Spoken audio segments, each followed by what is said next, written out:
दोस्तों, आज की वीडियो में आप लोगों की डिमांड को ध्यान में रखते हुए हम देखने वाले हैं आर्मी कैडेट कॉलेज ज्वाइन करने के फुल प्रोसीजर को। अब क्या है ACC यानी आर्मी कैडेट कॉलेज? जो लोग नहीं जानते हैं ACC को, तो उन्हें मैं बता दूं कि ACC एक प्रेस्टिजियस इंस्टीट्यूशन है जिसका एम है इंडियन डिफेंस फोर्सेस के सोल्जर्स को ट्रेनिंग देना और उन्हें कमीशन्ड ऑफिसर में ट्रांसफॉर्म करना। इसके लिए इंडियन आर्मी, नेवी और एयरफोर्स के OR यानी अदर रैंक्स के सोल्जर्स अप्लाई कर सकते हैं।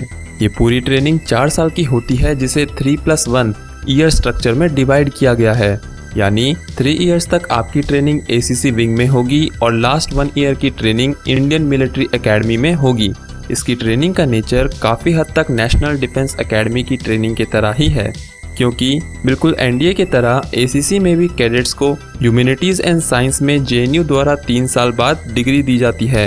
इस एंट्री के लिए साल में 2 बार मार्च एंड अगस्त के टाइम पे नोटिफिकेशन रिलीज़ की जाती है। अगर वैकेंसी की बात करें तो हर नोटिफिकेशन में करीब 75 सीट्स होती हैं। तो चलिए देख लेते हैं इस एंट्री की एलिजिबिलिटी क्राइटेरिया को। तो इस एंट्री में अप्लाई करने के लिए आपकी एज 20 to 27 ईयर्स होनी चाहिए। अगर क्वालिफिकेशन की बात करें तो 10+2 पैटर्न से या उसके इक्विवेलेंट से आपको क्लास 12 पास होना चाहिए और साथ ही आपको रिटन टेस्ट भी क्लियर करना होगा। रिटन टेस्ट की डिटेल्स को हम कुछ देर बाद डिस्कस करेंगे। अब बात करते हैं मैरिटल स्टेटस की। तो इस एंट्री में बाकी एंट्रीज की तरह अनमैरिड होना एक कंपल्शन नहीं है, मतलब ACC एंट्री के लिए मैरिड एंड अनमैरिड दोनों ही अप्लाई कर सकते हैं। ड्यूरेशन और ट्रेनिंग के बारे में मैं पहले से ही आप लोगों को बता चुका हूँ। टोटल ट्रेनिंग आपकी 4 साल की होगी at ACC wing at IMA Dehradun. अब बात कर लेते हैं रिटन एग्जामिनेशन की डिटेल्स की। आपको टोटल 4 पेपर देने होते हैं जिसे पेपर 1, 2, 3 एंड पेपर 4 के नाम से जाना जाता है। अब देख लेते हैं इंडिविजुअल पेपर में पूछे जाने वाले syllabus, number of questions and marks को। तो स्टार्ट करते हैं पेपर 1 से। पेपर 1 का नाम है जनरल मेंटल एबिलिटी टेस्ट। इस पेपर का ड्यूरेशन 3 आवर्स है जिसमें आपसे 75 क्वेश्चंस रीजनिंग एबिलिटी वर्बल से, 15 क्वेश्चन नॉन वर्बल रीजनिंग से और 60 क्वेश्चन न्यूमेरिकल एबिलिटी से पूछा जाएगा। ये एग्ज़ाम टोटल 300 मार्क्स का होगा जिसे 150, 30 एंड 120 मार्क्स में हर सेक्शन में डिवाइड किया गया है।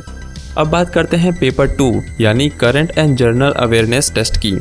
ये एग्ज़ाम का ड्यूरेशन भी 3 आवर्स का होगा जिसमें टोटल 150 क्वेश्चन पूछे जाएंगे। ये पेपर भी टोटल 300 मार्क्स का होगा। अब बारी है पेपर 3 की यानी इंटरैक्टिव कम्युनिकेटिव इंग्लिश की। ये पेपर पार्शली ऑब्जेक्टिव होगा, मतलब इस पेपर में 120 मार्क्स के ऑब्जेक्टिव टाइप के क्वेश्चन पूछे जाएंगे और 180 मार्क्स के क्वेश्चन डिस्क्रिप्टिव टाइप के होंगे। एक और बात मैं आपको बता दूं कि बाकी के सारे पेपर यानी paper 1, 2 and paper 4 completely objective type के होते हैं। अब लास्ट में बारी है पेपर 4 की यानी एकेडमिक कंटेंट टेस्ट की। इस पेपर में टोटल 3 सेक्शन होते हैं, mathematics, general science and humanities. Her section में 50 क्वेश्चंस होते हैं, 2 मार्क्स ईच, मतलब हर इंडिविजुअल सेक्शन 100 मार्क्स का होता है और इस तरह से पेपर 4 का टोटल भी 300 मार्क्स है। जो कैंडिडेट्स रिटन एग्जामिनेशन क्लियर कर लेते हैं उन्हें SSB के लिए कॉल लेटर आ जाता है। SSB से रिकमेंडेड कैंडिडेट का मेडिकल एग्जामिनेशन होता है जिसके बाद मेरिट लिस्ट डिक्लेयर की जाती है एंड फाइनली सिलेक्टेड कैंडिडेट्स को ज्वाइनिंग लेटर मिल जाता है। मैं उम्मीद करता हूँ कि अब आपका ACC को लेकर जो भी डाउट है वो क्लियर हो गया होगा। अगर आपका कोई सवाल है तो आप मुझसे कमेंट सेक्शन के थ्रू पूछ सकते हो। आपको ये वीडियो कैसी लगी आप मुझे कमेंट सेक्शन में बताएं। लाइक करें इस वीडियो को एंड अपने फ्रेंड्स के साथ भी शेयर करें।